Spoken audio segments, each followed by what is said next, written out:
Estas jornadas no solo reúnen a grandes profesionales y expertos dentro del ámbito educativo, sino que también nos van a invitar a mirar hacia el futuro con espíritu crítico y constructivo.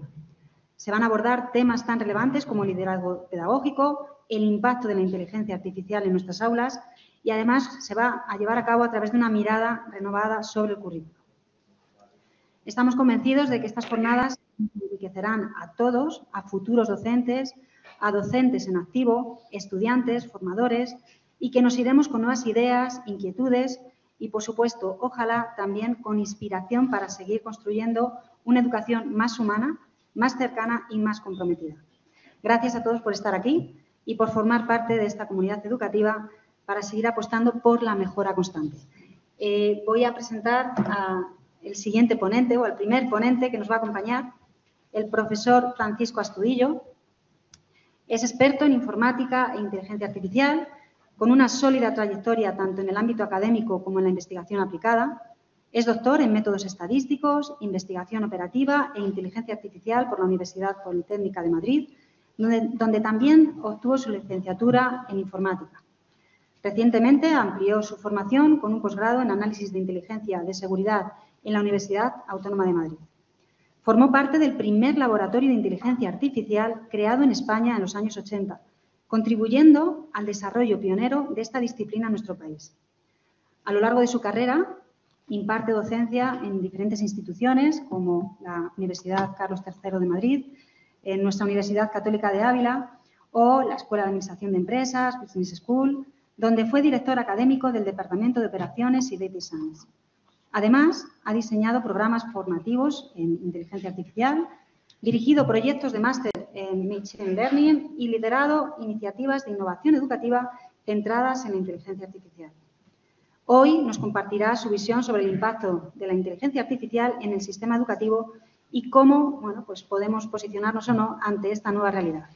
Sin más preámbulos, les dejo con Francisco Astudillo y espero que podamos aprender, aprovechar y enriquecernos todos. Muchas gracias. Muchas gracias.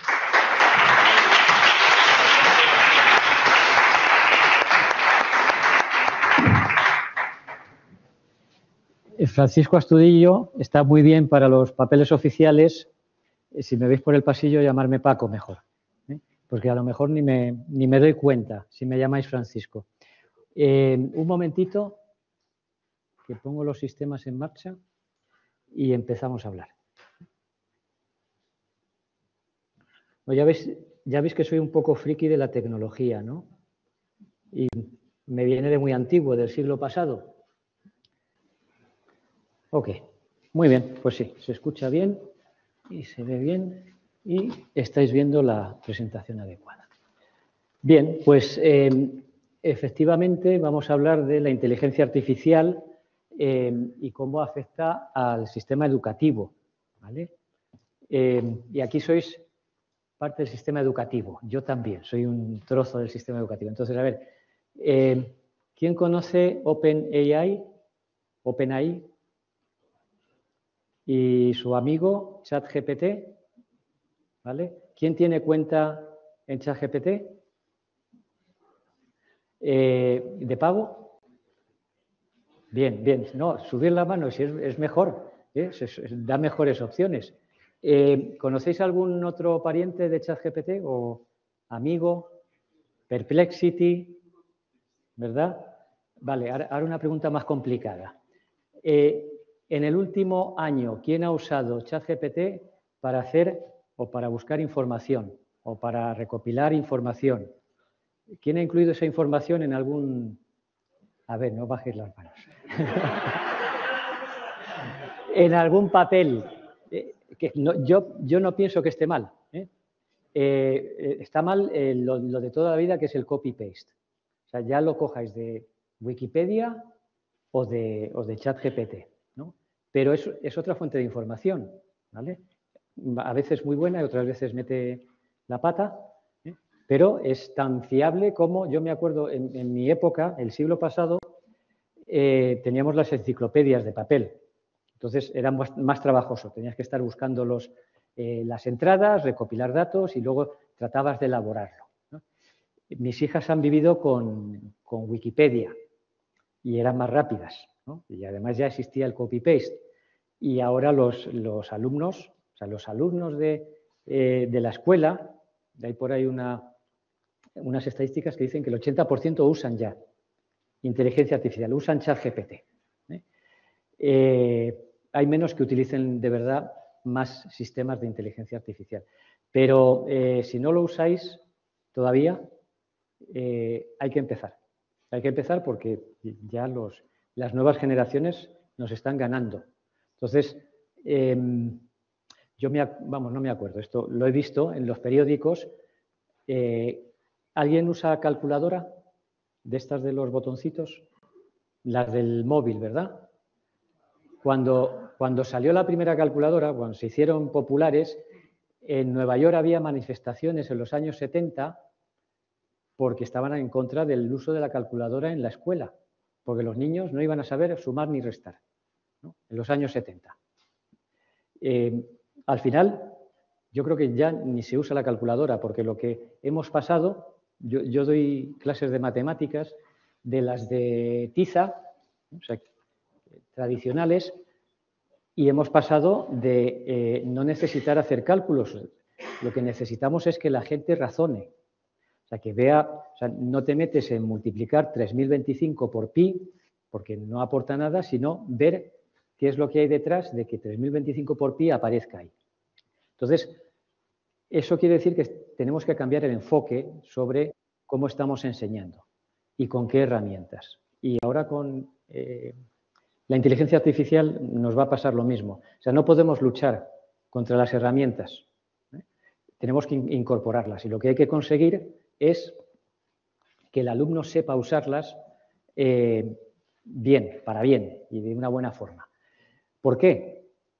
Porque si no aporta nada diferente a lo que aporte ChatGPT, el empresario lo tiene muy claro. O sea, si ChatGPT me cuesta 20 euros al mes y este empleado me cuesta 1.500, pues me suscribo a 3 ChatGPTs. O sea, como no den algo diferencial, que es elaborar con la información que nos llega de todas las fuentes posibles, elaborar los contenidos que necesita la empresa, no hemos sido eficientes en nuestra labor. Bien, con esta pequeñita introducción vamos a empezar un poquito a ir engranando el tema, ¿no? Entonces, me gustaría empezar a hablar un poco de lo que es la inteligencia artificial, ¿no? Si nos vamos al diccionario de la Real Academia, aquí tenéis una definición de inteligencia, o sea, la tradicional, la humana. Capacidad de entender o comprender. Capacidad de resolver problemas. Conocimiento, comprensión, acto de entender. Habilidad, destreza y experiencia. Y en general, que permite aprender, entender, razonar, tomar decisiones, formarse una idea determinada de la realidad. Ahora pensad, los que interactuáis más con ChatGPT, ¿cuál de estos puntos lo encontráis con mayor o menor intensidad en la interacción con ChatGPT? Entender o comprender, o sea, le hacemos preguntas y nos responde de una forma bastante lógica. Resolver problemas, aquí yo le pondría sus peros. Sí que resuelve problemas, pero cuando te vas a los números de verdad, falla. Ya veremos por qué. Conocimiento, comprensión. Conocimiento, ya no cabe duda de que sabe más que cualquiera de nosotros. Bueno, no sabe. Tiene más conocimiento que cualquiera de nosotros. O sea, tiene la Wikipedia y otras 100.000 Wikipedias que hay en Internet, todas condensadas. Es con lo que se ha entrenado el sistema. Habilidad, destreza, experiencia. Bueno, pues esto podríamos ahí estar en otra ponencia, hablando sobre qué consideramos habilidades del ser humano, qué es la destreza, cómo medimos eso. Pero los informáticos, como siempre somos ingenieros.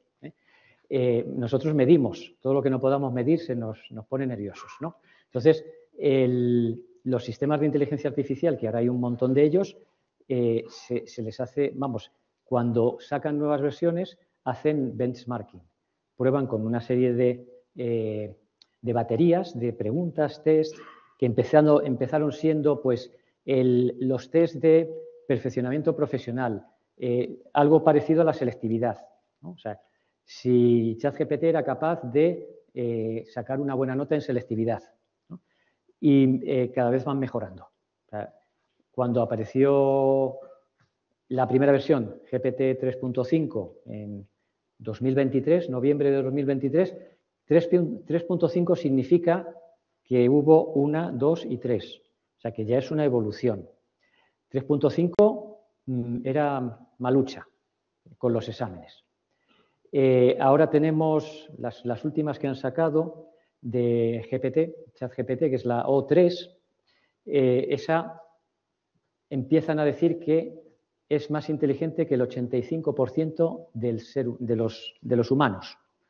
O sea, que ya está casi a nivel de doctor o de estudiante de predoctoral. O sea, es un nivel universitario alto, con los mismos fallos que tienen los universitarios. O sea, de vez en cuando dice 3 por 3 son 7, ¿no? Pero ha evolucionado mucho. Y cada vez es mucho más interactivo. Cuando empezamos a usar ChatGPT, estábamos con el teclado, tardaba un poquito en responder. Ahora ya tienes versiones con las que puedes hablar. O sea que se ha incluido no solo el razonamiento, sino otras partes más de lo que es la interacción humana, que es reconocimiento del lenguaje, traducir ese lenguaje al lenguaje escrito, al lenguaje inteligible por la máquina, procesarlo, dar una respuesta y volver a generar una conversación, ¿no? Speech generation. Y todo eso prácticamente en tiempo real, ¿vale? O sea que empezamos a ver que no solo por la interacción, sino por las definiciones, podríamos empezar a poner algunos sistemas de inteligencia artificial al lado de humanos. Y de hecho es una de las pruebas que se hace. Seguro que alguna de estas películas os suena.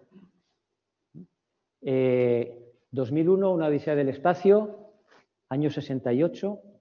La primera vez, yo me acuerdo cuando la vi en el cine, es una máquina que habla, o sea, como un ChatGPT, pero imaginad del año, yo la vería en el 74, 75, ¿no? O sea, ciencia ficción, no solo que habla, sino que, como siempre, los humanos buscamos máquinas que sean malas, ¿no? Y entonces, como que se quiere cargar a los astronautas y hacerse con el control de la nave, ¿no? Y si nos vamos más adelante, en el 91 tenemos el Terminator, ya el 2, una máquina no solo súper inteligente, sino súper fuerte. Otras versiones distópicas como Matrix, Yo Robot, bastante conseguidas, yo creo que bastante mejor en cuanto a contenido. Seguro que alguna de estas os suenan, ¿no? Ex Machina, ¿os suena? Ex Máquina, del año 2014. Transcendence, esta también del 14, es historias en las que o bien interactuamos con máquinas que terminan tomando nuestra posición o terminamos integrando máquinas y personas, ¿no? Ciencia ficción. Del año 68 ya tenemos máquinas que hablan y que ya empieza a haber máquinas, sistemas de inteligencia artificial que pueden tomar control. O sea, técnicamente es posible, ¿no? Que un sistema de inteligencia artificial tome control de los sensores de esta sala y se le vaya la olla y apague las luces, en vez de regular el nivel de luminosidad, ¿vale? Pero en el año 68 era ciencia ficción.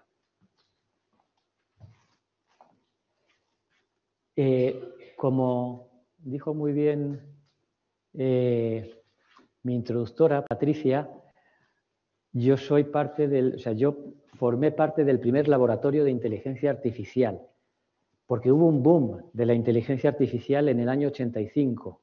No es nada, o sea, Lo único que dice esto es que la inteligencia artificial lleva muchos años con nosotros. De hecho, se habla de que las primeras pinceladas sobre máquinas que pueden pensar o evolucionar por sí solas son de los tiempos de Ada Lovelace, que es una de las primeras, de las pioneras en lo que es la automática y la precursión de lo que es la informática, ¿no?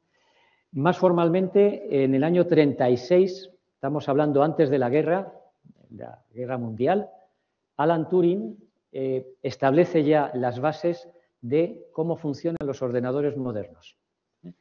Y además, este investigador, que era una mente privilegiada, mente matemática privilegiada, seguro que habéis visto una película, Enigma, que trata sobre cómo rompe los códigos de comunicación del ejército alemán durante la Segunda Guerra Mundial. Bueno, pues establece o propone un test para saber si una máquina es inteligente, ¿no? Que es el test de Turing, que también se utiliza, vamos, se sigue comentando mucho, ¿no? Que es a un humano ponerle en una conversación con una máquina sin que sepa que está hablando con una máquina.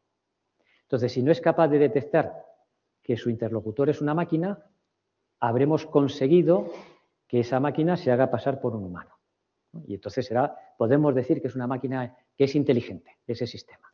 Se aplica y de vez en cuando, cada 2 por 3, sale una noticia en los periódicos diciendo otro sistema de inteligencia artificial que ha pasado el test de Turing, que es capaz de engañar, o sea, que el humano no se dé cuenta de que está interactuando con una máquina y no con, sí, con una máquina, efectivamente. Bien, nos vamos más adelante. Aparece en el año 43 el fundamento de lo que estamos usando ahora. Todo este boom de inteligencia artificial viene de eso que se llaman neuronas, las redes neuronales, definidas formalmente en el 43, ¿vale? Y en el 59 se expande el modelo y ya empieza a haber un modelo. O sea, esto era la neurona en el 43, en el 59 el perceptrón es el modelo de red neuronal, ¿vale? La red neuronal es el concepto matemático que está debajo de ChatGPT, pero aquí, ChatGPT está aquí, desde digamos, la base de ChatGPT son redes neuronales que se han ido evolucionando y la complejidad ha aumentado exponencialmente. Bien. Nos vamos, ¿por qué este salto, no? Estamos en el 59, había redes neuronales. Y ahora estamos en el 25 del siglo siguiente, o sea, que ha pasado un montón de tiempo. El problema principal que ha tenido la evolución de la inteligencia artificial en el siglo pasado tiene que ver con la capacidad de los ordenadores, tanto de almacenamiento como de procesamiento de datos. Entonces, si os acordáis, ¿cómo era el primer ordenador que tuvisteis? ¿Era todavía de mesa o ya portátiles? Portátiles. Bueno, yo tuve uno que era un ordenador con 16K de memoria, y le puse una expansión a 32, o sea, duplicaba. Y la velocidad de aquello era, vamos, jugabas al ping-pong y podías ver cómo venía la pelota de un lado a otro tranquilamente, ¿no? O sea, si tú a eso le aplicas operaciones matemáticas, que es lo que tiene debajo las redes neuronales, con muchísimas iteraciones, pues no hay manera. Si no tienes mucha capacidad de almacenamiento y mucha potencia de computación, aquello es interminable. Se fueron buscando varios enfoques. Hablamos de los sistemas expertos también en los años 60. Estos sistemas expertos son los que tienen el primer boom de la inteligencia artificial, que es cuando pues justamente yo estaba estudiando informática y yo creo que era el decano de la facultad, fue el primer doctor en inteligencia artificial en España, pues empezó a hablar de eso y dijo que quería crear un laboratorio y allí nos fuimos, ¿no? A ver qué era eso de la inteligencia artificial. Y hubo pues un boom como ahora, era de lo que se hablaba, todo era con inteligencia artificial. Sistemas expertos era lo que se hablaba entonces, que era otro enfoque. Pero bueno, Luego seguimos el tiempo, ves ahí que se nos va a finales de siglo ya. Hay unas partidas de ajedrez muy famosas de Garry Kasparov con una máquina, creo que era Deep Blue. La máquina le ganó una vez y Kasparov fue solo capaz de empatar, de hacer tablas con él. Y tuvo una crisis existencial, porque decía que ¿para qué jugar más si ya nos ganan las máquinas? Bien, ese sistema empieza ya a estar pensado con el enfoque que utilizamos ahora, ¿vale? Y en el año 2000 empiezan los GPTs, lo que se llaman los LLM, que son grandes modelos de lenguaje, y GANs, que son otras redes neuronales que ¿cómo es? Adversarias, ¿no? Una red neuronal dice una cosa y la otra trata de... es una especie de debate, ¿no? De contrarrestar lo que dice una. Y así llegan a un acuerdo de qué es lo perfecto o lo que tienen que aprender. Bueno, casi todas las historias de las redes neuronales y de los sistemas de inteligencia artificial actuales tienen que ver con cómo pensamos que los humanos razonamos, ¿vale? Entonces, hay un par de autores que se llaman... bueno, primero la definición formal, que es del año Catapult, del año 59, 56, ¿vale? De lo que es inteligencia artificial. Esta era la primera, ¿no? De la primera ola.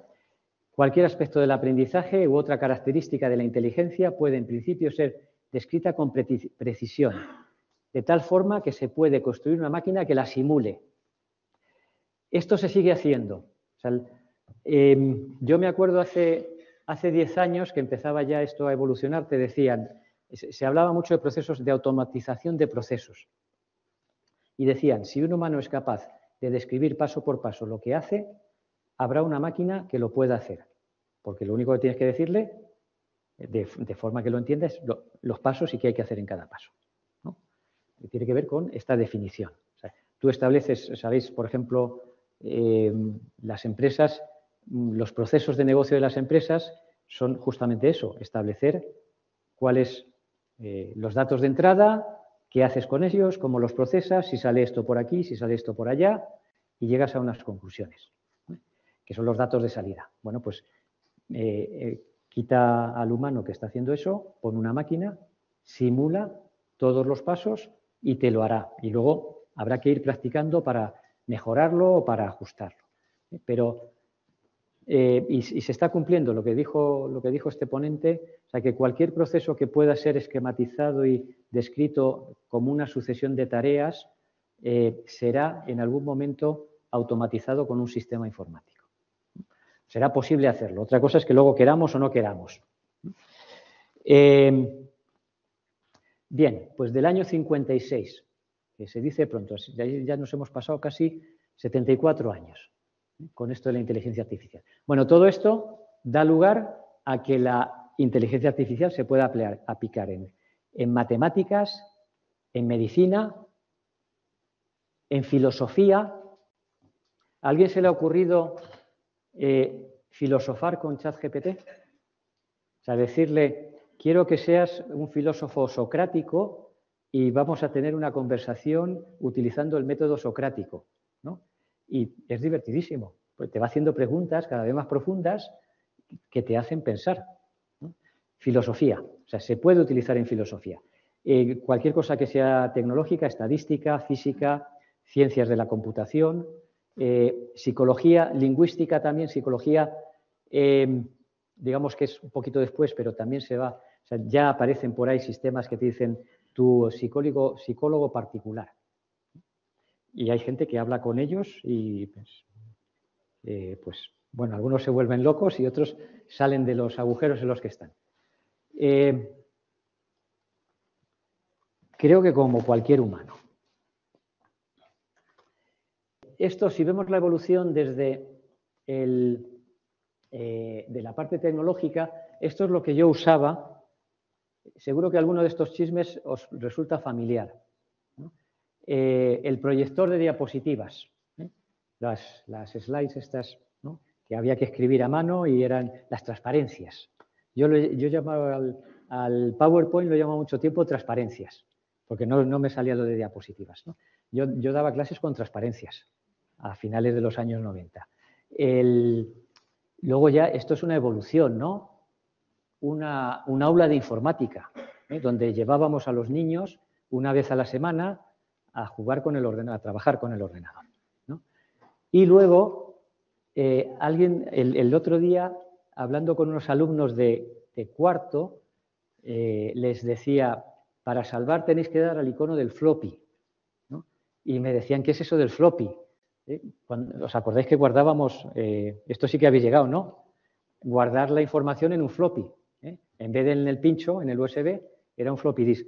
Yo, mi tesis doctoral la tengo guardada en ese, ¿eh? El de 5 1/4, que además es flexible, te servía como abanico. Bueno, pues fijaros lo que ha evolucionado esto, ¿eh? Desde aquella época, bueno, lo del módem también, ya el módem se ha quedado anticuado, ya tenemos fibra óptica. Yo me acuerdo de oír la cancioncilla del módem cuando te conectabas a Internet las primeras veces, y eso decía ping, ping, ¿no? Y hemos llegado ahora, tú entras aquí con tu móvil y dices, ¿dónde está la wifi? ¿No? Y te conectas de un tirón, sin tener que hacer nada más. Y al día, o sea, vienes la semana que viene y ya se conecta automáticamente. O sea, hemos dado un salto cuantitativo increíble. Por el camino perdimos los floppies, ganamos CD-ROMs, se perdieron también. Tenemos los USBs que casi nadie usa ya. Las enciclopedias de papel se convirtieron también en CD-ROMs. La más famosa era Encarta, ¿no?, que tenía todo, pero ya accedías rápidamente, ¿no? Y empiezan a aparecer plataformas, los sistemas de gestión del aprendizaje. Es Blackboard, lo que tenemos aquí, es un sistema de gestión del aprendizaje. Moodle, que es otra versión de open source, que utiliza también en muchas actividades. Y la inteligencia artificial, esa del año 68, pues era ciencia ficción, ¿no? Igual que la guerra de las galaxias sigue siendo ciencia ficción. Vamos a ver dónde estamos.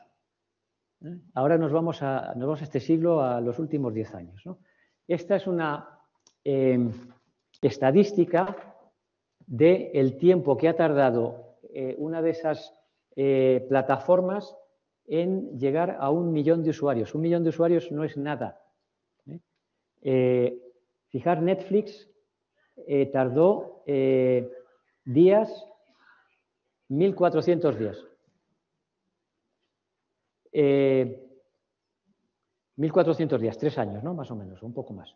Nos vamos a Facebook, que es mucho más rápida, redes sociales, Instagram, ChatGPT, creo que fueron un par de días. O sea, yo me hice la cuenta de ChatGPT como el 7 de diciembre, salió el 23, el 7 de diciembre, la hice el 7 porque no me daba acceso. Tuve que estar ahí en lista de espera. O sea, y ahora ChatGPT tiene pues tantos, bueno, creo que todavía no llega a la población mundial, pero tiene miles de usuarios. De hecho, todavía, o sea, con todos los sistemas que tienen, el día que sale una nueva funcionalidad, o salió hace poco la creación de imágenes con Sora, tuvimos 5 días que no podíamos usar ChatGPT porque todo el mundo estaba haciendo dibujitos, ¿no? Ahora ya se han calmado otra vez y volvemos a tener estabilidad en la red. O sea, pensar en alguien, tiene ChatGPT, Perplexity, Gemini o los 3 a la vez. Pensar en algún compañero, en algún hijo vuestro o en algún compañero de vuestros hijos, o sea, hijos de vuestros compañeros, seguro que han utilizado ChatGPT. Aunque sus padres no lo sepan. O sea, hay padres que han entrado en los móviles de sus niños y descubren, dicen, bueno, ¿qué hace aquí con ChatGPT y qué cosas está preguntando? O sea, pensad que esto ya está instalado en el día a día de todos, de los alumnos y de los profesores. Más gráficas para que nos dé un poquito de miedo, nos conciencie de qué tenemos que hacer.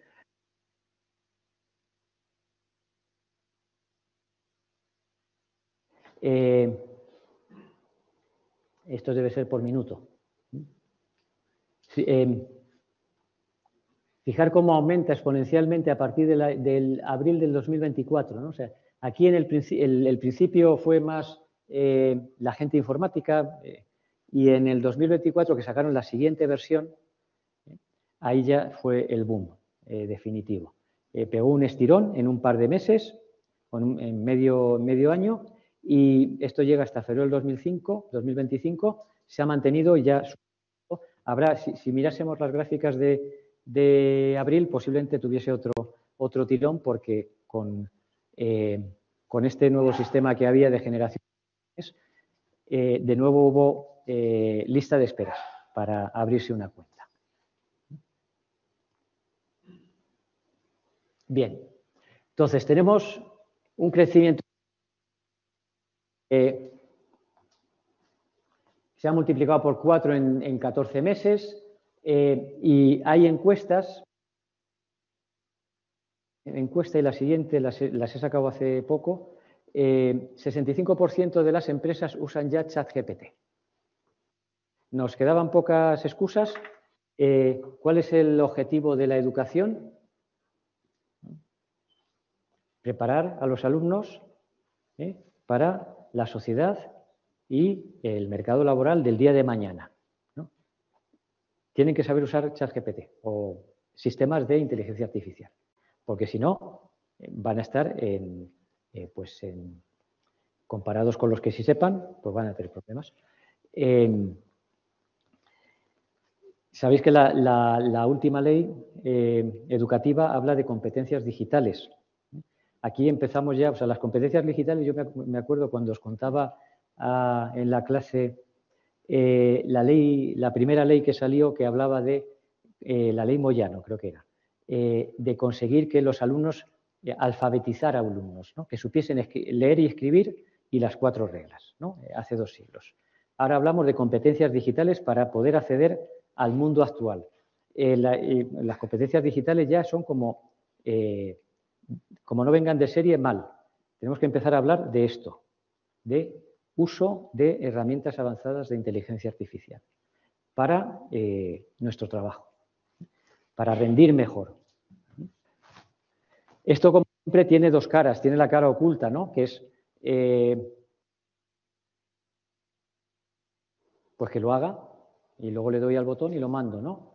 O extraigo conocimientos de la máquina, dirijo lo que quiero para conseguir el conocimiento que yo quiero y modelar las respuestas con lo que yo necesito. O sea, sigo teniendo dudas, sigo teniendo preguntas y me ayudo con estos sistemas para resolverlas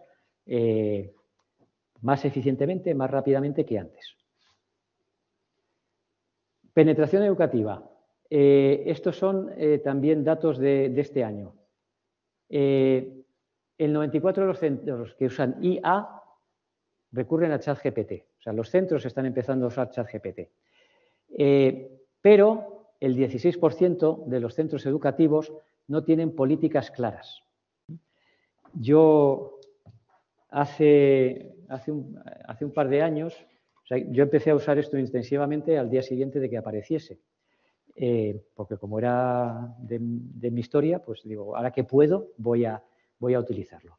Intenté en las instituciones educativas que estaban entonces, tenemos que sacar un código de conducta, código de uso, código ético, lo que sea, porque los alumnos, o sea, si lo estoy haciendo yo, que soy el viejillo de la clase, los alumnos que son unos vivos lo están usando ya. Entonces tenemos que integrarlo y empezar a ponerles normas de qué está bien y qué no es apropiado. Solo el 16% tienen políticas claras a fecha de este año. Vamos por detrás. Vamos por detrás y hay otros que nos van adelantando.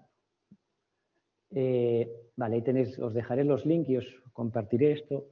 En Blackboard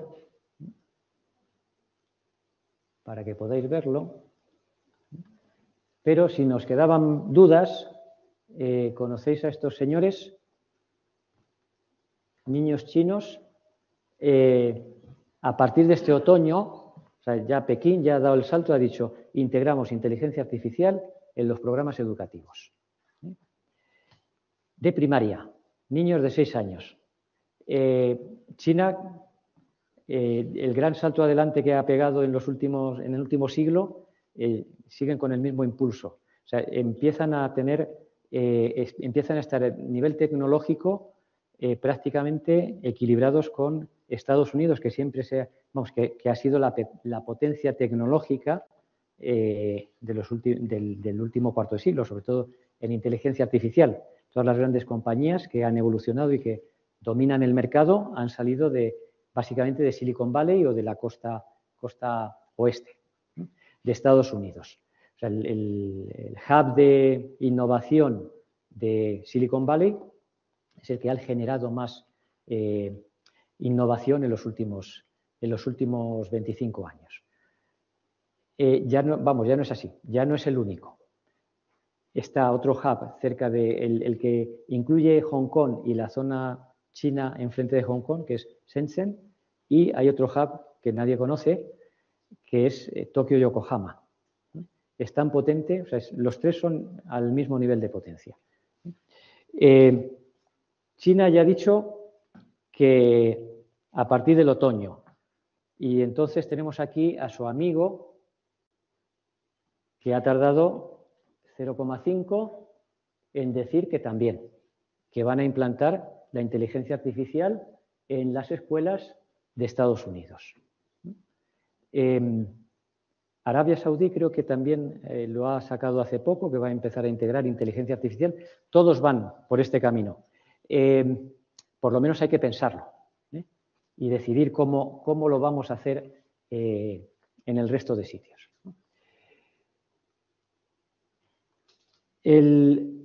Una cosa que tiene que quedar muy clara. O sea, son máquinas, hablan, interactúan como nosotros, pueden pasar el test de Turing, pero todavía siguen siendo máquinas.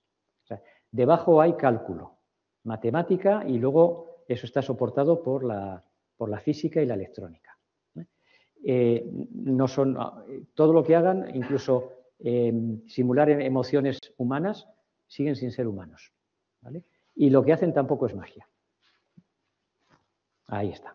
Esto es como una receta de cocina. ¿La habéis cocinado alguna vez?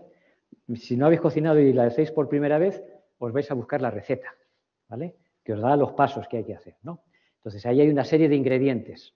La receta tiene unos ingredientes, como vayas a la despensa y el azúcar sea de hace un año, el ingrediente es malo, la receta, el resultado te va a salir malo. En el ordenador los ingredientes son los datos y les pasa lo mismo.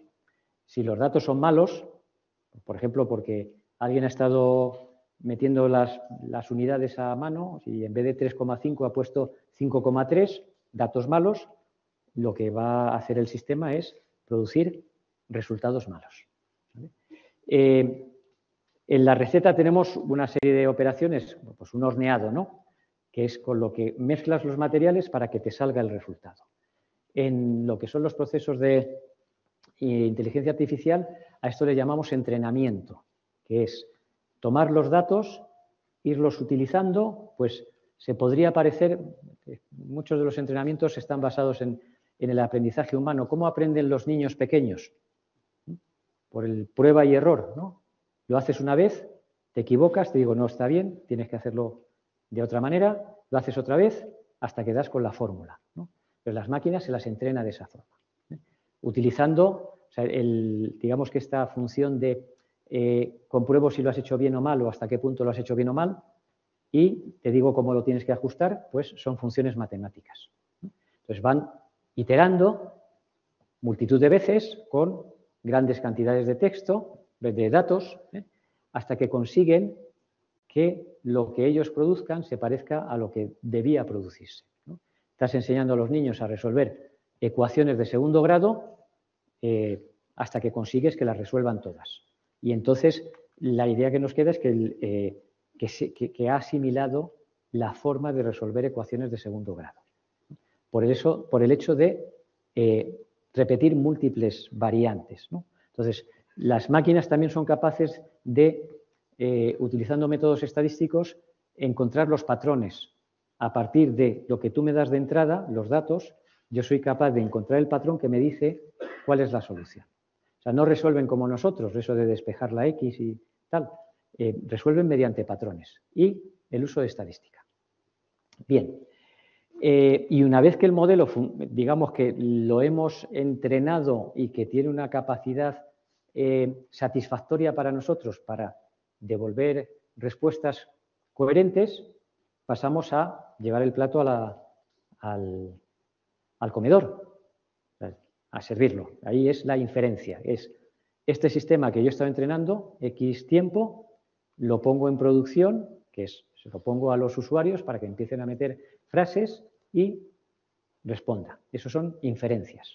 Entonces, por ejemplo, ChatGPT, la segunda versión, la del abril del 2024, se tiraron 3 meses entrenando el algoritmo en data centers allí en el medio de, yo creo que era en Arizona. 3 meses, intensivamente, con miles de máquinas, haciendo iteraciones, hasta que consiguieron tener los patrones de todo lo que necesitaban para que cuando digas hola, ¿cómo estás?, pues te responda estupendamente y tú, o sea, lo que respondería un humano en esa situación. Bien, si no tenemos buenos ingredientes, lo que vamos a conseguir es mala calidad. Mala calidad en inteligencia artificial, por un lado, lo llaman alucinaciones, que cuando empieza a decir, hay veces que veis que dice cosas sin sentido, ¿no? Y sesgos. ¿Qué son los sesgos? Los sesgos son culpa de los datos.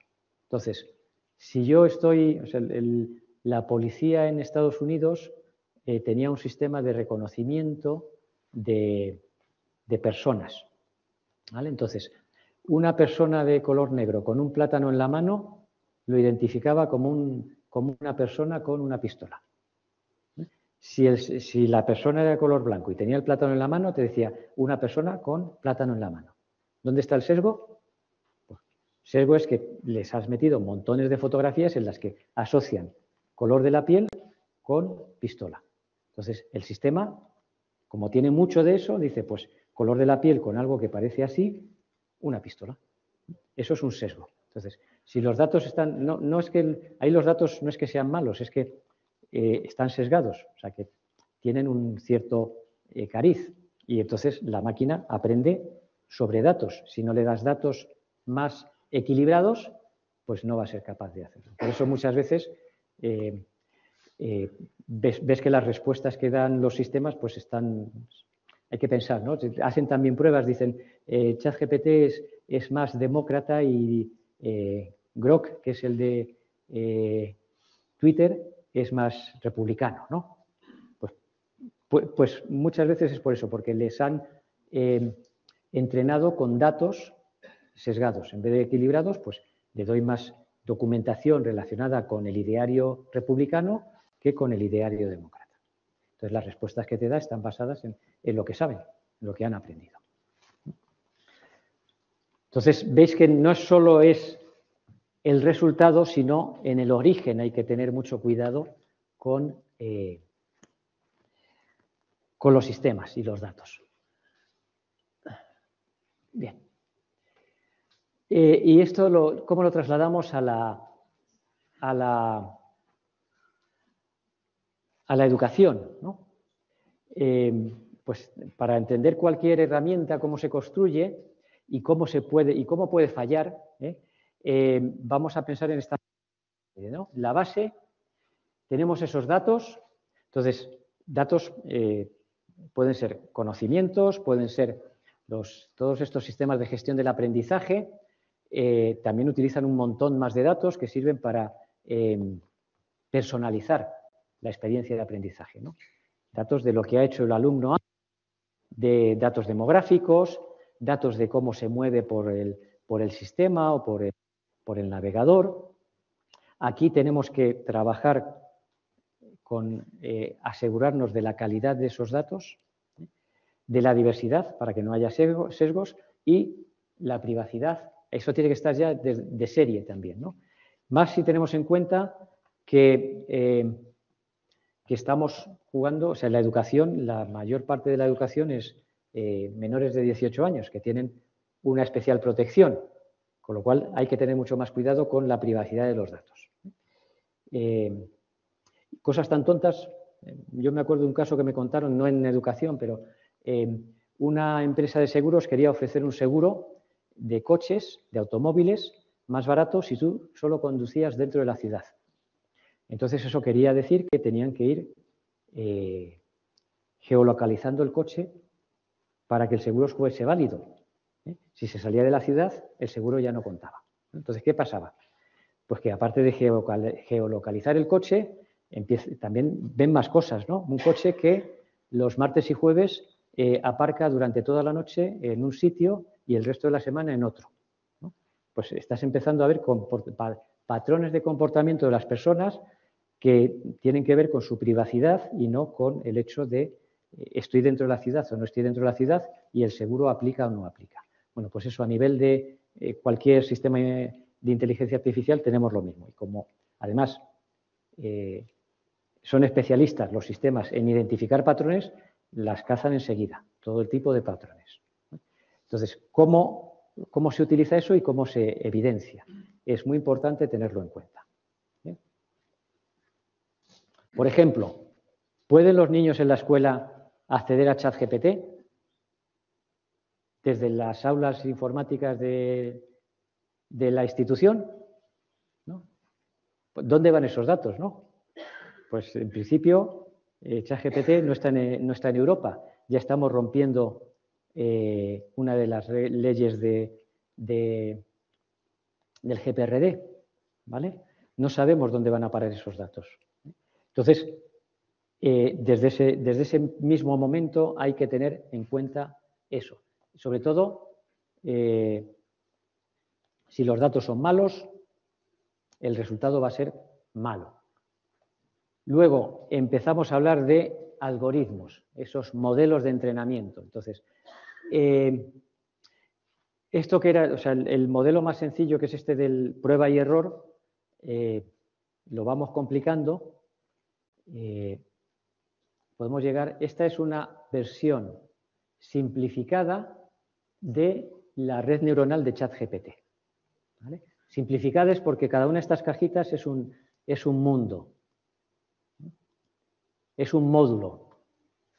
Y dentro de cada módulo, pues tenemos algo como esto. Esto es una red neuronal. Son los circulitos, son las neuronas donde se ejecuta una operación y los datos de esa operación se transmiten a la siguiente neurona. O sea que de la neurona roja de arriba a la izquierda estamos remitiendo el resultado de la operación a un montón de neuronas, se van mezclando y eso hace que se llegue a una serie de valores finales, que son lo que te dice hola o te dice adiós. Esto también es una representación muy simplificada de lo que es una red neuronal de las que utiliza ChatGPT. Y de estas hay, pues cada cajita tiene un mundo. O sea que hemos hecho un algoritmo complicadísimo. Y sobre eso, pues tenemos que empezar a pensar cuál es el uso pedagógico que le damos a estas herramientas que están a nuestra disposición. O sea, ¿cómo lo vamos a emplear? ¿Qué tipo de comandos, los prompts, esos famosos que dicen, ¿no? Esas instrucciones, ¿qué instrucciones les vamos a dar? Resuélveme el problema y dame la solución. O, por ejemplo, yo cuando escribo en inglés, que a veces soy demasiado brusco, le digo a ChatGPT, esto es lo que quiero decir, dímelo de forma diplomática, ¿vale? Y corrige el inglés, ¿no? Y dime por qué lo has cambiado. O sea, enséñame dónde me equivoco para decir las cosas bien, aprender. Aprendes a mejorar tu inglés y a tener un poco más de diplomacia en los correos, por ejemplo, ¿no? Yo pienso que ese es un uso mejor que decirle, he recibido este correo, respóndelo, a ver qué le decimos, ¿no? Ahí no hay, vuelves a ser tú un operario, ¿no? Que no aporta valor. O sea, tomar un dato de aquí, meterlo aquí, sacarlo, ¡pum! Para eso, o sea, eso no le va a enseñar nada al alumno, ¿no? En esto hay que también incluir, por supuesto, el contexto en el que estamos trabajando y la ética, que tiene que ver con esto de cómo estamos usando las herramientas y para qué. Bien. Entonces, cuando vayamos a utilizar una herramienta de inteligencia artificial, tenemos que preguntarnos con qué datos ha sido alimentada, qué algoritmos los procesan y cómo lo vamos a usar en clase. Si os parece muy difícil, siempre se lo podéis preguntar a ChatGPT. Oye, dime cómo está utilizando Perplexity, de dónde salen los datos y qué algoritmos utiliza. Y te cuenta la historia y luego le dices, oye, ¿y esto del aprendizaje supervisado qué es? Cuéntamelo como a un niño de 7 años o a un universitario que no tiene ni idea de inteligencia artificial, hasta que lo logres entender. Bueno, pues ese es otro buen uso, ¿no? Estás asimilando contenidos, ¿no? Bien. ¿Hasta aquí todo bien? Bien. Pues vamos a ver, todo bien, ¿verdad? Todavía no he contado ninguna cosa rara. Esto es lo que hace ChatGPT cuando recibe un hola, ¿cómo estás? Tú escribes hola, ¿cómo estás? Y entonces ese sistema que hemos visto antes enorme empieza a calcular. Entonces veis que ahí que se va como encogiendo dentro de cada uno de estos. Esos son redes neuronales. Van pasando datos, van haciéndose operaciones, va identificando qué parte de lo que tú le has dicho es importante para responder, va sintetizando más o menos lo que hacéis. ¿Quién está tomando notas? Ahora, no escribís, no transcribís, ¿verdad? Estáis tomando los conceptos principales, resumís una frase o un párrafo en una frase, ¿no? Pues más o menos el enfoque es ese, de lo que yo estoy diciendo, del prompt que le he pasado, que puede ser una página o un párrafo, extraer los conceptos principales que le van a permitir buscar la respuesta apropiada. ¿Vale?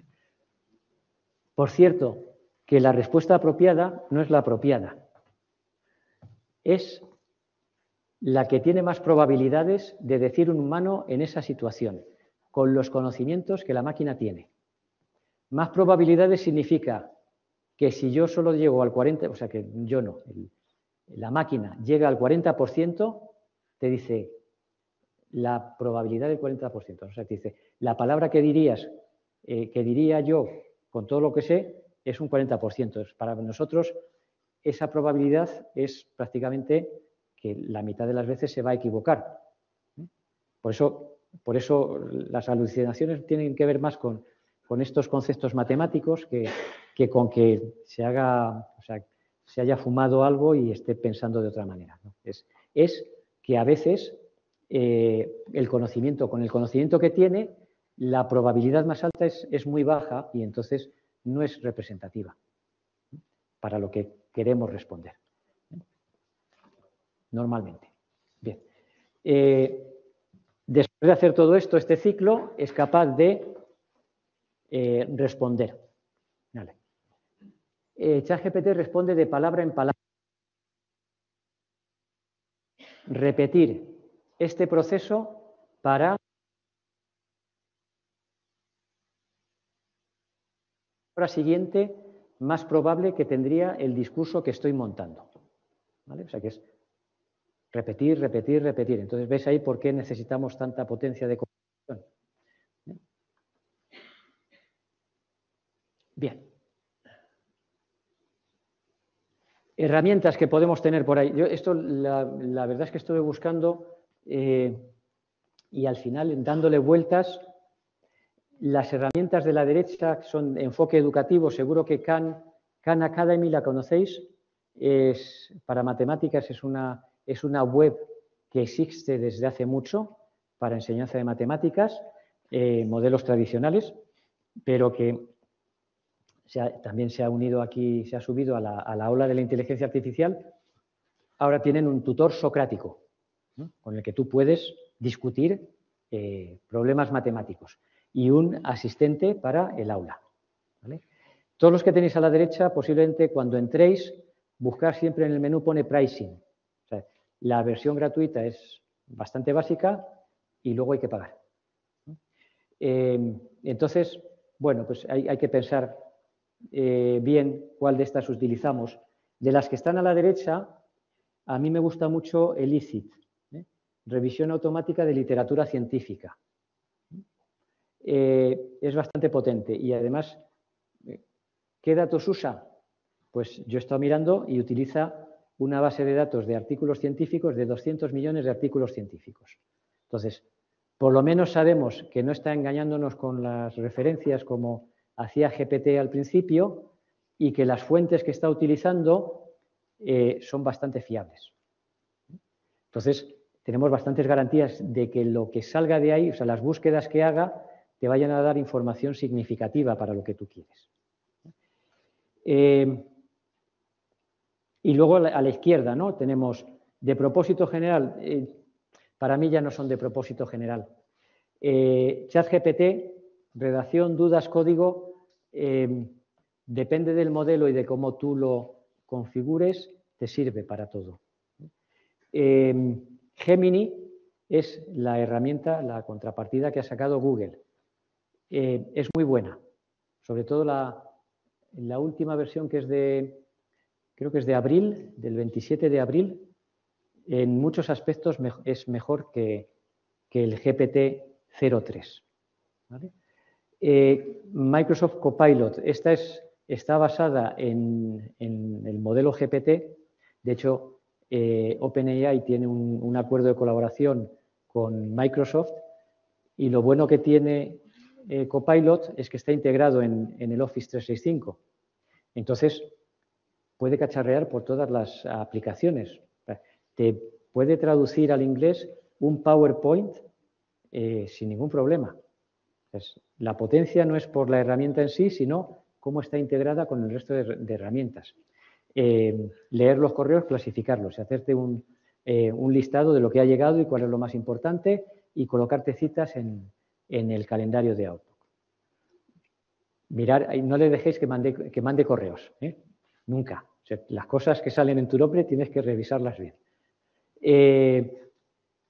Claude 3, que es de Anthropic, este también es muy bueno, pero es poco versátil, ¿no? Tiene una forma de trabajar que no es eficiente desde mi punto de vista. Y Perplexity es una versión que salió al principio como contrapartida a ChatGPT, porque ChatGPT no tenía acceso a búsquedas en Internet. Y entonces Perplexity lo que vendía es: nosotros sí que buscamos. Y es muy bueno buscando. Te da muy buenas referencias.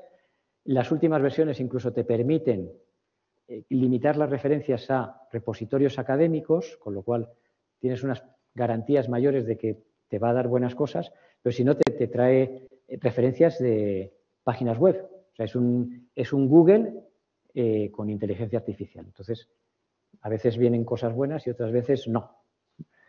Luego tenemos los, ¿no?, DALL-E, que es de ChatGPT, Sora, y hay algunos más. Yo lo de las imágenes no me acaba de convencer todavía. Suele tardar, o sea, trabaja más y te crea muchas cosas que no sirven. Entonces, sí que hay algunas herramientas que desde el punto de vista profesional son muy buenas. O sea, hay otra herramienta de imágenes que te puede retocar las imágenes como se hacía con Photoshop, pero con comandos en lenguaje natural, pero ya son para profesionales. Después de ver esto y de tener la lista de la derecha, tengo un listado, un Excel que es del año pasado, con un montón más de herramientas que se quedarán anticuadas. Yo me quedo con las de la izquierda. O sea, ChatGPT, Gemini, Perplexity como las básicas que utilizo para el trabajo.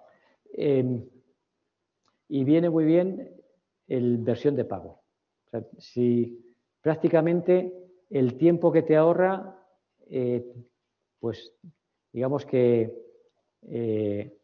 recuperas la inversión en la primera semana o en 2 o 3 días. Solo pensando el tiempo que te ahorra en búsqueda de información, recopilación, etcétera. Preparación, os contaré unas cuantas cosillas de cómo prepararlo. Y luego hay otra herramienta que veremos al final bastante interesante. Bien. ¿Cómo lo podemos aplicar en el aula y en la educación, ¿no? Se puede aplicar para generar material didáctico desde cero. ¿Os parece bien? O sea, que la máquina genere material didáctico que vais a utilizar en clase. Pero no vale el copy-paste, ¿vale? Hoy había una universidad nueva que está toda en Internet y me estaba ofreciendo un trabajo de preparar material didáctico. Y yo decía, no tengo tiempo para prepararlo. Dice, no, el material lo prepara la inteligencia artificial. Tú lo que tienes que hacer es comprobar qué es lo que vale, qué es lo que no vale y quitar lo que se salga de... O sea, tienes que ajustar el material al currículum. Entonces te vamos a mandar el material generado de 150 páginas y con eso tienes que crear el material de la asignatura. Pues no es un mal enfoque. O sea, podéis hacer con Perplexity, tiene una opción que es búsqueda en profundidad. Gemini también la tiene. Creo que también es gratuita, por lo menos algunas veces. Búsqueda en profundidad, si le dices bien qué quieres que te busque y cómo, te genera un documento de 20 páginas hablándote del tema en particular, que te sirve para empezar, ¿no? Si además lo que estás preparando es material de tu asignatura, sabes perfectamente lo que sí y lo que no, y lo que te vale y lo que a lo mejor se ha pasado mucho explicando y no interesa porque el nivel de detalle es demasiado. Y lo tienes escrito. O sea, modificar o quitar partes y organizar es mucho más sencillo que empezar a escribir desde cero. Y además lo tienes formateado. Tienes fórmulas matemáticas. Por ejemplo, las clases de matemáticas que doy, cuando necesito hacer un PowerPoint con la fórmula matemática, el método tradicional es 10 minutos. Le dices a ChatGPT que te haga la fórmula matemática y la copias. Te compruebas que está bien hecha, evidentemente. Pero te ha hecho el formateo en un minuto, no, en 10 segundos. Y así con todo. O sea, está muy bien para preparar el primer material, por ejemplo, haz 5 problemas de fracciones para sexto de primaria. Luego resolverlas por si acaso. Y si son ecuaciones también. No os fiéis de lo que dice la máquina. Evaluar, corregir, puntuar o dar retroalimentación. ¿Sí? ¿Alguien ha probado? ¿Sí? Yo he hecho una prueba con exámenes escritos a mano. Por ejemplo, los que no hay manera de leer. Esto es de la letra horrible. Se lo he dado a ChatGPT. Le quitas todo lo que es datos personales y tal, te quedas con la parte esa que no hay manera de leer. Lo escanea, como lo harías tú con un OCR antiguamente, y empieza a tratar de entenderlo. Es capaz de hacer un OCR, encontrar lo que pone y con lo que pone, aunque se lea mal, dar con las palabras que están escritas. Y luego tú vas comprobando y dices, pues sí, es verdad, esto se parece a la palabra. Y consigues que lo lea bien, ¿no? Hay otras herramientas que te permiten hacer resúmenes de lo que... O sea, dame un resumen de lo que ha dicho en este texto en un examen de literatura, ¿no? Busca a qué autores ha referenciado y si ha hablado bien de ellos y si ha contado esto, esto y esto. Te saca la lista. Luego tú, que no te fías de la máquina, vete a buscar que efectivamente eso es lo que ha dicho. Pero te ha hecho el primer cribado. Ya dices, este autor no lo ha mencionado. Pues sí, efectivamente, no aparece nada por ningún lado. Bien. Adaptar idioma en cuanto a cambiar de idioma, pero también yo me acuerdo en reuniones que tenía en la universidad, venía un ingeniero de cálculo de estructuras, que era una eminencia, y lo primero que nos preguntaba era, dice, quiero saber vuestra titulación y el nivel, porque quiero adaptar el nivel de mi discurso a vuestro nivel. O sea, si yo estoy hablando con ingenieros informáticos de teoría y estructuras, les tengo que hablar en un lenguaje más sencillo. Si estoy hablando con ingenieros de caminos o arquitectos, sé que puedo llegar a otro nivel. Entonces, eso mismo lo podemos hacer aquí. O sea, adapta este problema a una persona que su lenguaje, o sea, su idioma no es nativo el español. Utiliza frases más sencillas, palabras menos rebuscadas para que te entienda el enunciado. Bien, pues lo podemos hacer, simplificar otra historia, ¿no? Simplificar el texto para dislexia. Sabéis que las personas con dislexia tienen una serie de problemas a la hora de leer que se resuelven pues aumentando la letra, haciendo bien el contraste, utilizando un tipo de letra específica que es más fácil de leer, etc. Pues ahora me lo pones para que un disléxico lo pueda leerlo sin problemas, ¿no? Aprendizaje adaptativo a las capacidades y cualidades de la persona. O prepárame problemas de la clase de refuerzo. Es los alumnos que suspendieron y que pues no sé, tercero de la ESO en matemáticas fueron mal, necesitan refuerzo para poder incorporarse a cuarto de la ESO. Entonces te va haciendo problemas que tienen que ver con eso, que te costaría más a ti empezar a buscar y cuál era el currículum y no sé qué y hacerlos. Revísalos después, por supuesto. Investigar, bueno, pues aquí ya hemos hablado, ¿no? Perplexity, Elicit, Gemini, ChatGPT, casi todos pueden investigar ahora, sin mucho problema. Yo hago una cosa que es, se lo pido a uno y al otro le digo que me haga un análisis crítico de lo que ha hecho uno. O sea, me hace una investigación de estas de profundidad y digo, ahora se lo doy a otro y digo, haz un análisis crítico, dime que está bien, que está mal, que se podría mejorar, el enfoque, hazme una estructura y tal. Y te empieza a contar, pues siempre saca puntos de mejora y cosas que a lo mejor no están tan bien explicadas. Bien, pues ahí tenéis preguntas que pueden ser válidas para hacer prompts en una actividad de educación. Entonces, vamos a ver si esto sale un poco bien.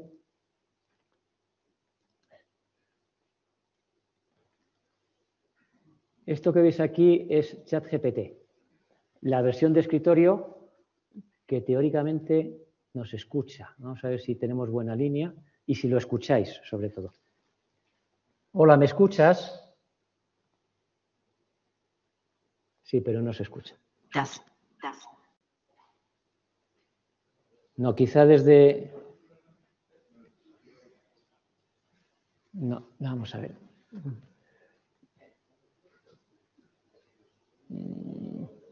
No, si no, teóricamente debería salir, pero no hay retorno. Voy a hacer una pequeña trampa por un minuto, ¿vale?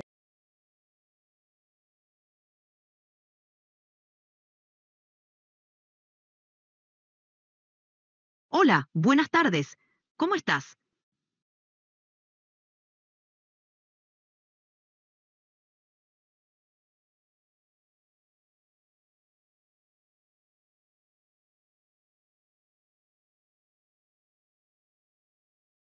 Qué interesante. Es un excelente campo de aplicación. Si necesitas ideas sobre cómo integrar la IA en la enseñanza o ejemplos prácticos, estaré encantado de ayudar.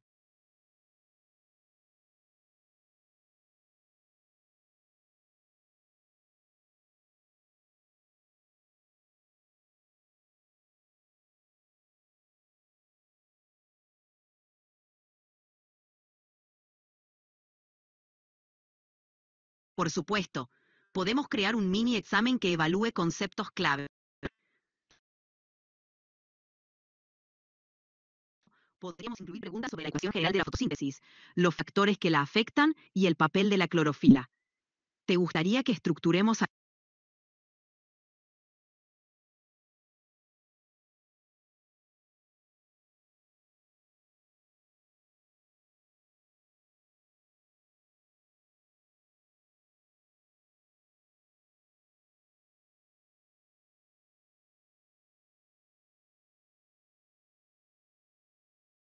Claro, aquí tienes...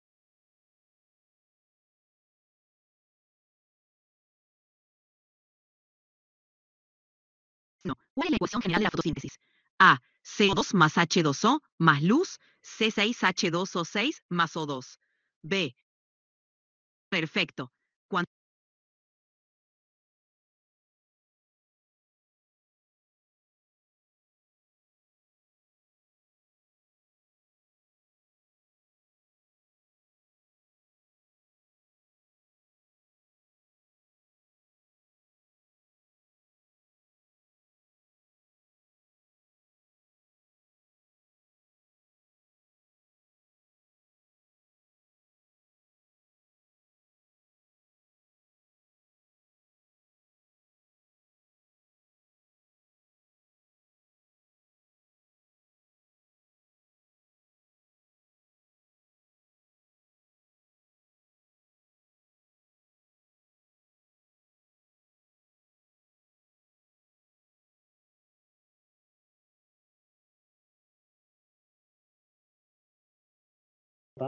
¿eh? Es cuestión de ir afinando, ¿eh? el sistema. Estoy jugando una versión gratuita en el ordenador. Todo esto lo podemos, o sea, hay máquinas más potentes o puedes utilizar o bien versiones de pago o bien, para los frikis, instalarlo todo en modo local, con un ordenador potente, y tenerlo para tu uso. Pues esto estuve probando hace una semana, no funcionaba mal, pero no tenía suficiente diligencia, o sea, quería intervenir enseguida. Yo le decía, espérate, cuando yo me calle, un segundo, puedes intervenir, pero no me estés pisando constantemente. Entonces, eso es cuestión de ir ajustando la herramienta. Lo siguiente que le diría es, no solo quiero las preguntas, quiero que me hagas la justificación. Dime por qué esta es la buena y por qué las otras tres no. Dame por hacer el feedback completo, ¿no? Además, te viene muy bien porque además compruebas si las preguntas y las respuestas son las que son. Puedes ir tuneándolo.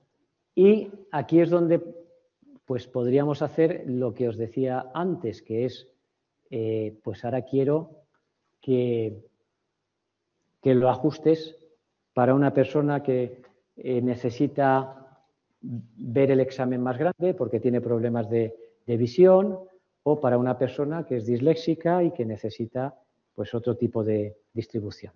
O para el que no tiene claro, vamos, que no conoce el idioma lo suficiente y hay que ponérselo más sencillito, pero con el mismo nivel de dificultad para que nos sirva de evaluación. Bien.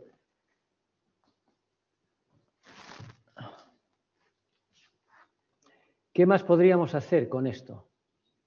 Bueno, una cosa. Yo soy un humano y suelo tratar a las personas con educación y a las máquinas también. No es una tontería. Hay dos historias aquí, ¿no? Dices, bueno, trata bien a las máquinas que cuando nos dominen seguro que se acuerdan, ¿no? De que tú les tratabas bien. Y la otra es, ¿recordáis con qué hemos entrenado esto? ¿La máquina? Con textos humanos, ¿no? Entonces, si tú tienes un texto de una conversación, imaginar una obra de teatro, ¿no?, en la que hay una discusión entre dos personas de mala manera, pues ya sabes lo que te va a responder si le hablas de mala manera. Si lo que estás haciendo es entablar una conversación como harías con un compañero con el que quieres colaborar y sacar las cosas adelante, pues te va a responder con lo que sabe, que es cuando me tratan de compañero, tengo que las respuestas más posibles son responder como un compañero solícito que te va a ayudar. ¿Vale?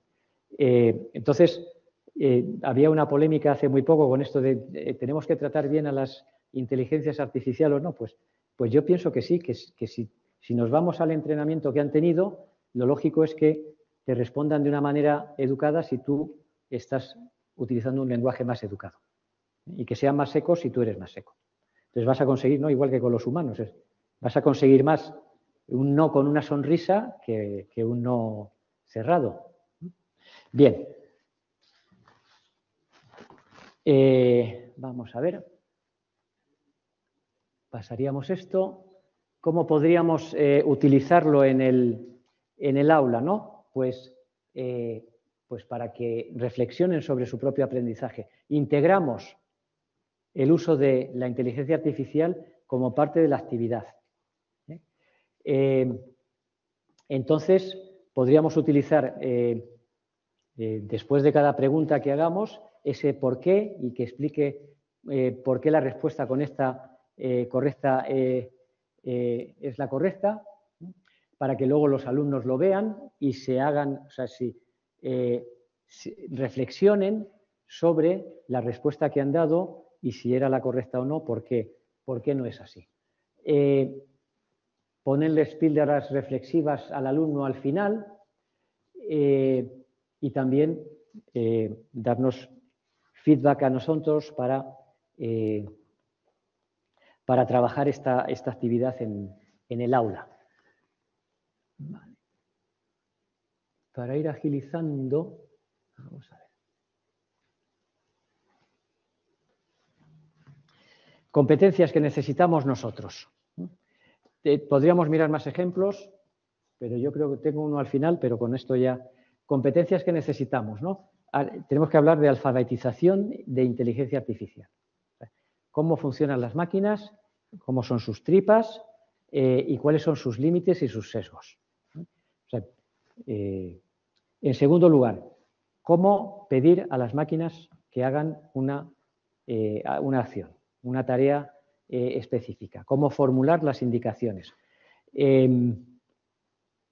La verdad es que sí, a mí lo que me sirvió mucho, yo he vivido mucho tiempo en el extranjero y entonces cuando tratas de explicar en otro idioma o a una persona que no habla tu idioma le tratas de explicar una tarea en tu idioma, tienes que despiezarla y ser muy específico, ¿no?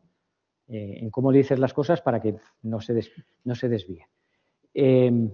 Pues aquí es lo mismo. O sea, los prompts tienen que ser muy específicos, muy dirigidos. Muchas veces lo que haces es ir a pasitos. Por ejemplo, le centras en el contexto, ¿no? ¿Te acuerdas de lo que hablamos el otro día sobre las derivadas parciales de segundo orden, que tenía una duda de no sé qué? Sí, porque dime a qué conclusión llegamos. Estás poniendo en contexto, ¿vale?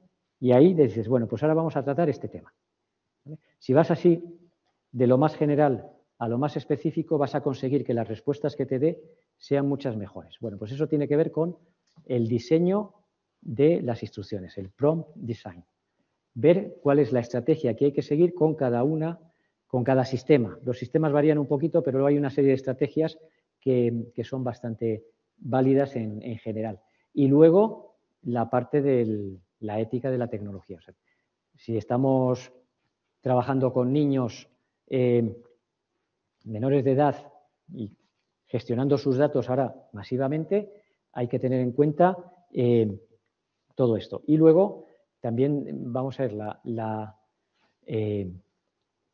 el plagio, ¿no? Plagio, la autoría. Hay mucha gente que empieza a hacer dos cosas. Primero, declara el uso de la inteligencia artificial en sus artículos y hay otros que incluso referencian lo que han utilizado. ¿Cómo podemos hacer esto? Bueno, lo de la declaración, por ejemplo, si presentáis algún paper en revistas de estas indexadas, ya te lo piden. Yo he estado dando clases en un máster en las que no solo animábamos a los alumnos a usar inteligencia artificial, es que le dábamos las herramientas. Y entonces lo que les decíamos, cuando me entregues en la actividad, primero, declara el uso de la inteligencia artificial.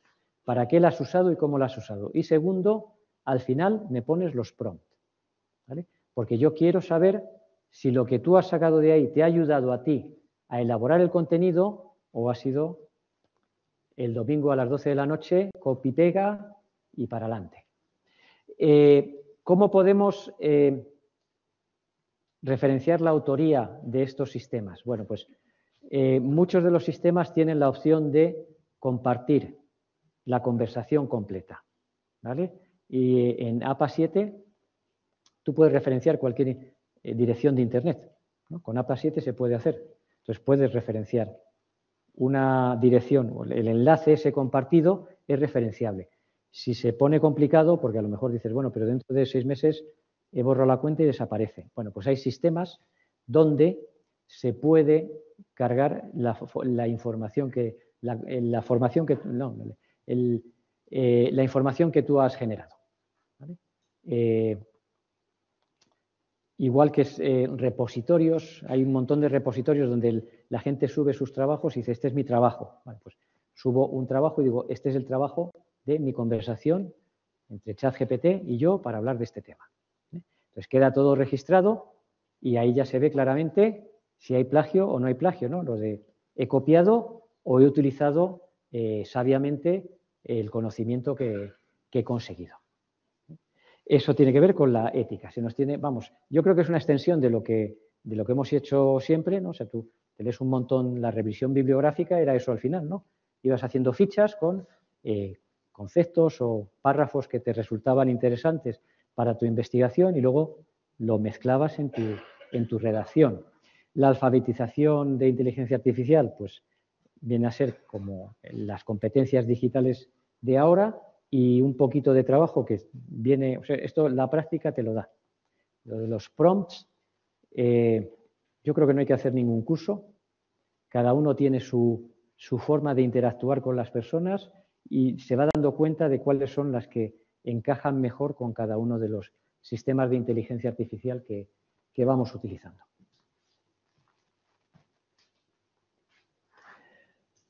Bien, otra actividad que podríamos hacer con los niños.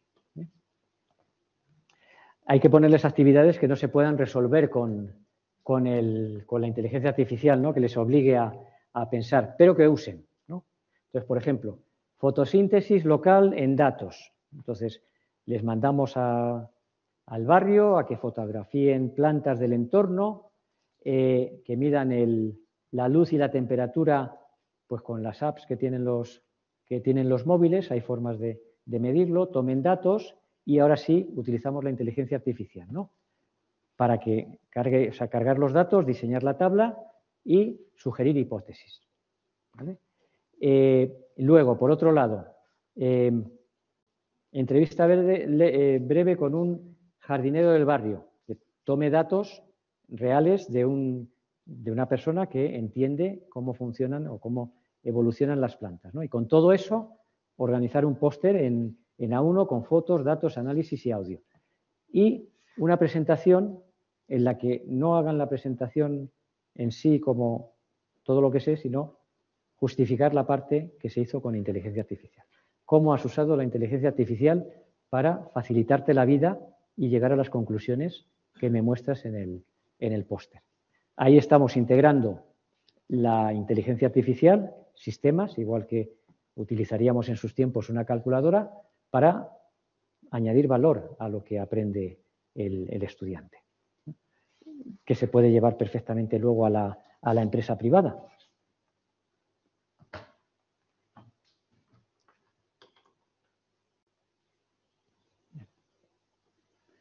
Y luego, esto es una rúbrica también integrando la inteligencia artificial, ¿no? Esto de la autoría, declarar qué es lo que hemos hecho con inteligencia artificial y qué hemos hecho por nuestra cuenta.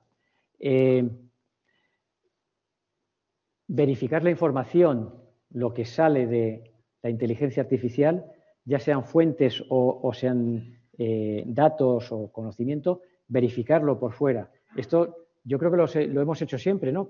Tú lees una noticia del periódico y no te quedas con la noticia, te vas a buscar otras fuentes que corroboren lo que dice esa noticia. O si es algo científico, te vas a fuentes científicas que te digan a ver si esa noticia es fiel al contenido original o no. O sea, siempre corroboramos. Eso hay que seguir haciéndolo.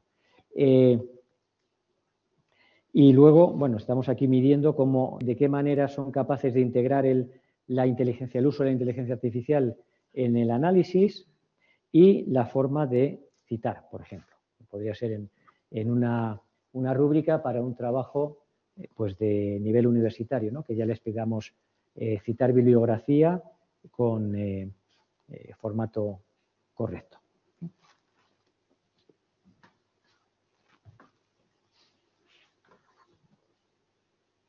Bien.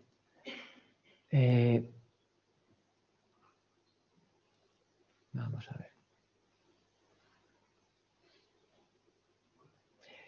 Vamos a hacer una revisión, ya para ir terminando,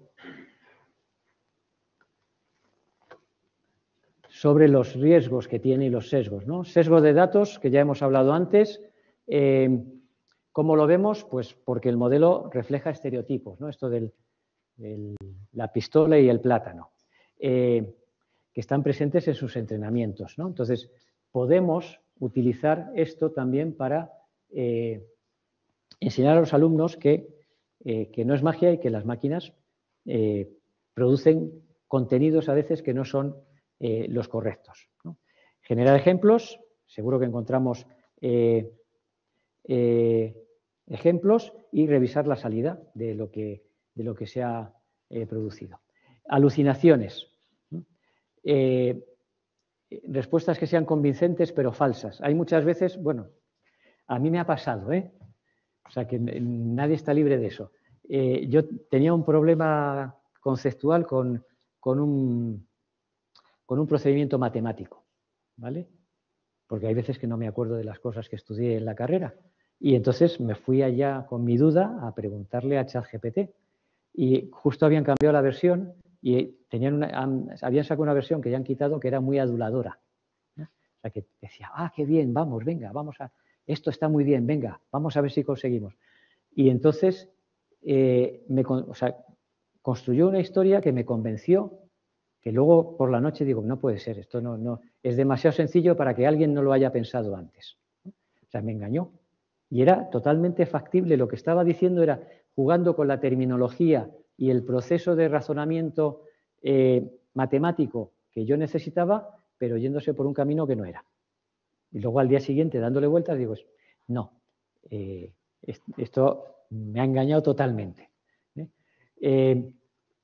Pero son respuestas que tú las lees y son convincentes. Entonces, hay que tener mucho cuidado con lo que la máquina dice.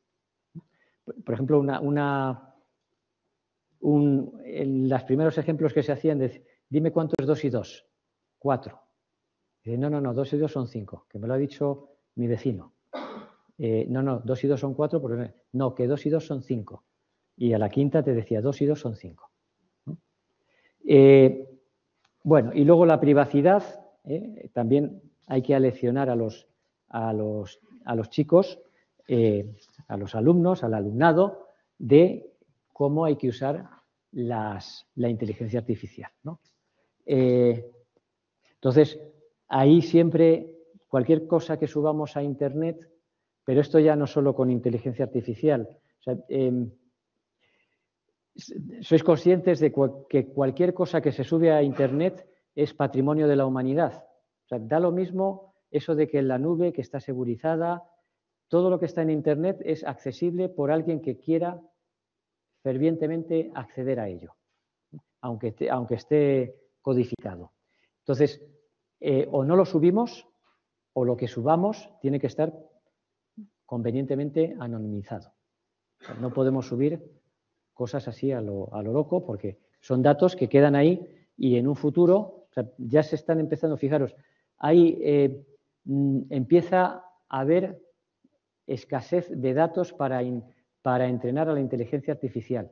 O sea, todo lo que genera Internet en un día ya no es suficiente para entrenar a la inteligencia artificial. Es decir, que es capaz de integrar todo lo que haya por ahí, meterlo en el entrenamiento y sacar conclusiones. Entonces, si por ahí se te quedó una foto con el nombre de no sé quién, tal y cual, en algún momento eso entrará en un entrenamiento y terminará siendo parte del proceso de razonamiento y el conocimiento que tenga la máquina. Luego también aquí tenemos que estar a lo que nos dice el GPRD. Esto ya digamos que la institución educativa nos va a perseguir porque también es parte interesada y obligada, y lo que establecen las leyes educativas en cada momento. Vamos a ver. Y por último,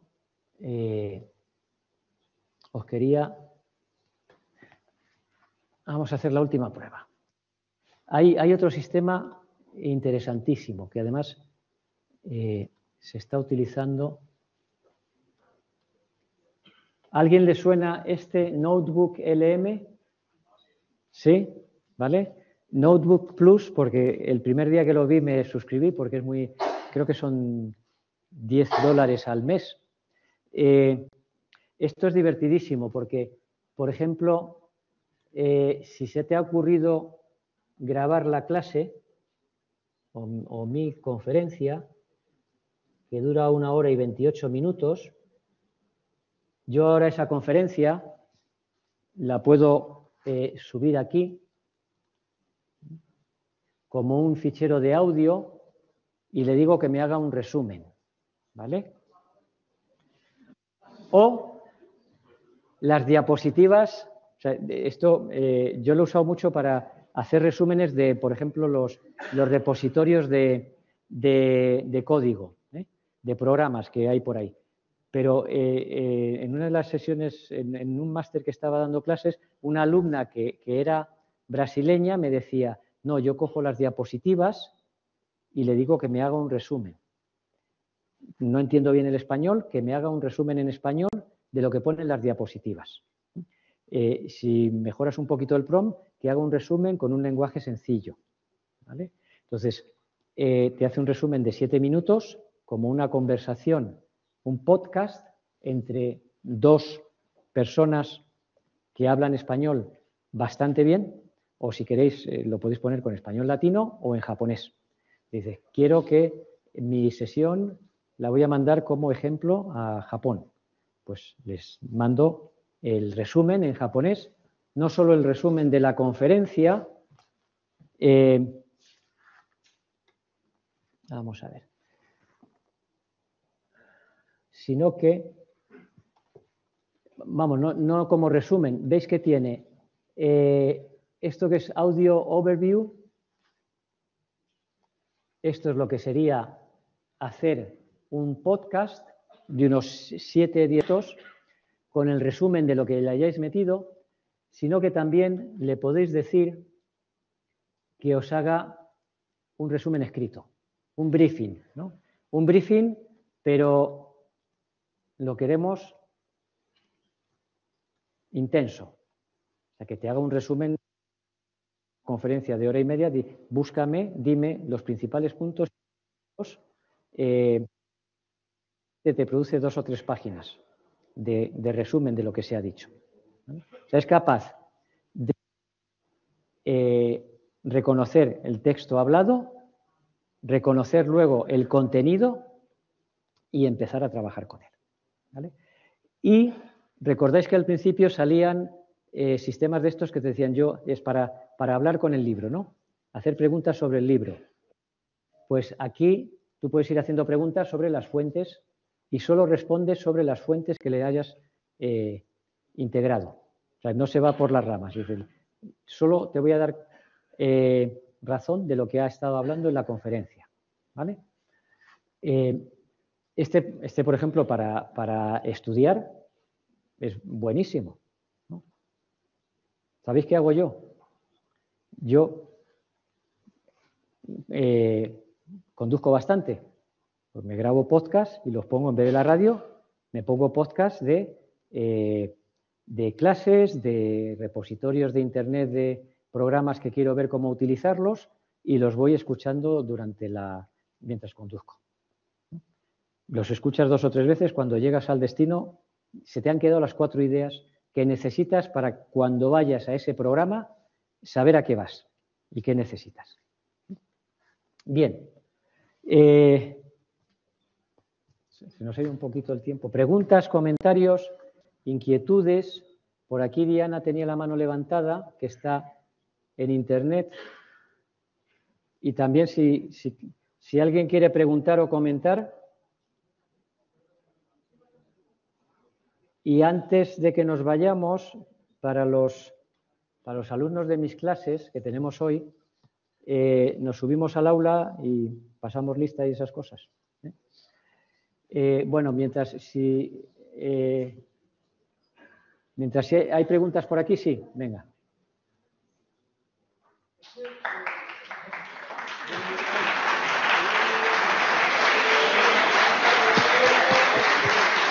Muchas gracias. Es que yo quería preguntarte que dices que tú no puedes generar texto, por ejemplo, para las clases a través de ChatGPT. Tú no puedes usar como plagio el ChatGPT.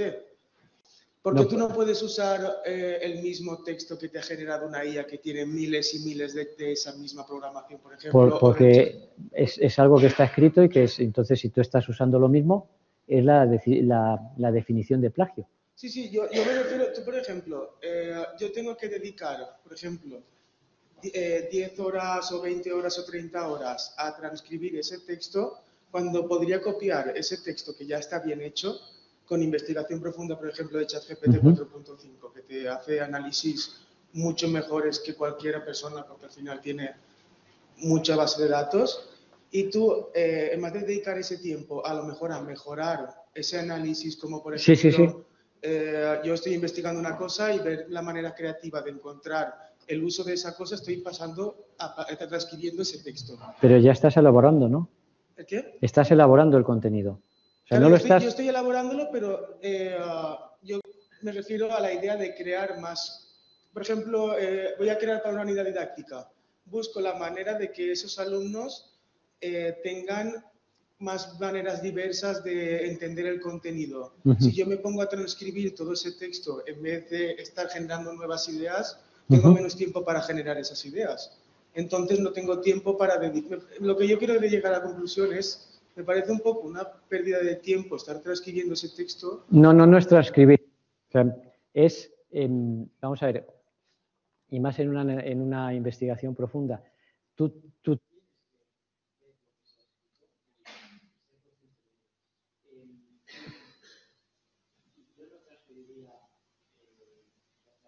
un copy-paste de las páginas que crea cualquier herramienta. Otra cosa es que me digas, vamos a ver, dime 3 frases interesantes, ¿no? O algo así, ¿no? ¿Cómo dirías esto con 3 enfoques diferentes? Yo, por ejemplo, hay muchas veces que le pido títulos. O sea, quiero hacer un título que incluya esta y esta palabra. A ver cómo me los pones. Y me quedo con uno de ellos. Pero eso no es vamos, yo no creo que sea un plagio como tal, ¿no? Sino o sea, pasar como un documento, pues no sé, una nota técnica sobre un tema sin haber intervenido nada en ella. O sea, os dices, la he sacado o sea, compartir esto. Es decir, os comparto mi podcast, el podcast que ha creado la inteligencia artificial, pero ya no es tuyo, no te estás atribuyendo la autoría, que es lo que el plagio es, atribuirse la autoría de algo, ¿no? Eso es lo que no debe ser. ¿Podrías pasárselo como esto es lo que ha dicho la inteligencia artificial? ¿Está sin revisar ni nada? No, yo por ejemplo me refiero, tú revisas todo el texto y todo, pero realmente se ha generado el texto sobre tu idea. También. Hay otro enfoque interesante. Tú hablas, grabas o sea, haces una descripción de lo que quieres hacer o de lo que quieres escribir, ¿vale? Lo grabas, se lo pasas a la inteligencia artificial y le dices, esto que he dicho quiero que me lo organices en un texto coherente, con el mismo contenido, pero bien organizado, ¿no? Y te lo hace. ¿Eso es tuyo o es de la inteligencia artificial? ¿Eso es plagio? Claro, eso es lo que yo Eso para mí no es plagio. Claro, yo por ejemplo, en mi caso, ¿vale? Voy a hacer un doctorado sobre química. Pues yo, por ejemplo, hago mis cálculos teóricos y luego le digo al ChatGPT, quiero que analices con investigación profunda, quiero que analices solo con revistas de primer nivel si mis cálculos están bien hechos. Vale. Entonces, lo que hace es busca todo lo experimental y dice, sí, esto está bien, y se te pone la referencia con lo que...